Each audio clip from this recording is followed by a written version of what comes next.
अजित पवारांनी आम्ही सगळे राष्ट्रवादी काँग्रेस पक्षातच आहोत असं निक्षून सांगितलं।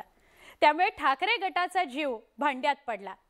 मात्र एवढ्या राजकीय वादळात सुद्धा काँग्रेस मुळीच विचलित झाली नाही। पाहूया स्पेशल रिपोर्ट।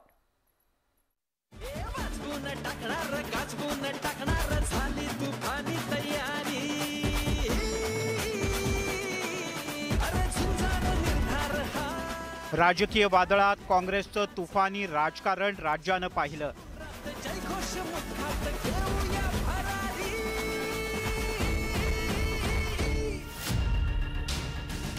राजकीय वादळात खंबीरपणे भक्कम राहण्याची काँग्रेसची अनोखी शैली सध्या चर्चेचा विषय ठरली आहे।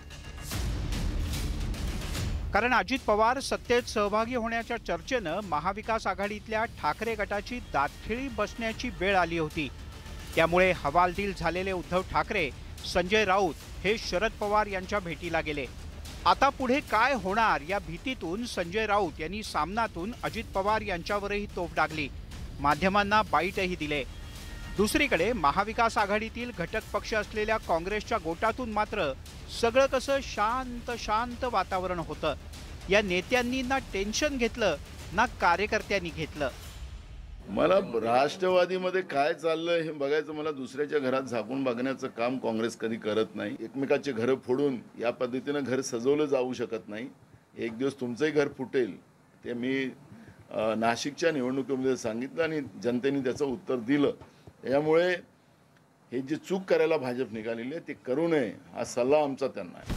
महाविकास आघाडीचं घर फुटण्याची परिस्थिती निर्माण झालेली असताना दुसऱ्यांच्या घरात डोकावत नसल्याचं नाना पटोले यांनी म्हटलं। तर अजित पवार यांच्या भूमिकेवर उगीच संशय घेऊ नका अशी पाठराखण सुनील केदार यांनी केली। रोज अजित पवाराबद्दल प्रसार माध्यमातून वेगवेगळ्या विषयावर जी चर्चा होते ती चर्चा एवढी हलकी करू नका। शेवटी ते सुद्धा व्यक्तिमत्व ताऊन तपवून निघालेले व्यक्तिमत्व आहे। त्या व्यक्तिमत्वाला कोणी आंधळात काय आणून दिलं नाही आणि म्हणून आपल्याला एवढं सांगणं आहे की राजकारणात समाजकारणात चांगली काम करणाऱ्या माणसाला जोपासलं पाहिजे। वाजवून टाकणार गाजवून टाकणार हे काँग्रेसचं गीत आणि काँग्रेसनं मागच्या आठवड्याभरात घेतलेली भूमिका यांचा कुठेच मेळ बसत नव्हता। पण राजकीय संकटात शांत राहण्याचं काँग्रेसचं हे कसब ठाकरे गटाकडे नसल्याचं या निमित्तानं स्पष्ट झालंय। ह्या ज्या काही बातम्या चाललेल्या आहेत किंवा बातम्या दाखवण्यात येत आहेत त्या बातम्यांमध्ये काही तथ्य नाही।